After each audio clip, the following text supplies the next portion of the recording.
আসসালামু আলাইকুম, বিসমিল্লাহির রহমানির রহিম। আপনারা সবাই কেমন আছেন? আলহামদুলিল্লাহ। যদি ভালো লাগে হাত তুলে। কারণ এর আগে আমার বক্তা উস্তাদ জালাম একটা কথা সামনে থেকে বলে গেছেন যে সমস্ত সংগ্রামে, সমস্ত আন্দোলনের মূলে কিন্তু যারা থাকেন তারা বাস্তবহারা দল।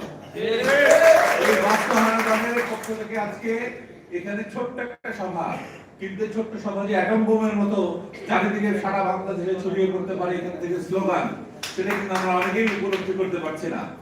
আপনারা মনে রাখবেন, আমরা তীর হারা এক ঢেউয়ের পাশে এখন দাঁড়িয়ে আছি মনে হচ্ছে, কিন্তু কিছুদিনের মধ্যেই সমস্ত ষড়যন্ত্র যখন আমরা রুখে দেব, এই আজকে সূর্য, যে নতুন সূর্য উঠেছে, এই নতুন সূর্যের দিকে তাকিয়ে আমার কাছে মনে হয়েছে আমরা একটা নতুন প্রভাত পেয়েছি, নতুন উদ্দীপনায় উদ্দীপ্ত হওয়ার একটা সুযোগ পেয়েছি। এই নতুন প্রভাতকে, নতুন উদ্দীপনাকে, নতুন তেজকে, নতুন ধারণাকে আমরা অবশ্যই ধানের শীষের মাধ্যমে এগিয়ে নিয়ে যাব। ধানের শীষ এমন একটা প্রতীক,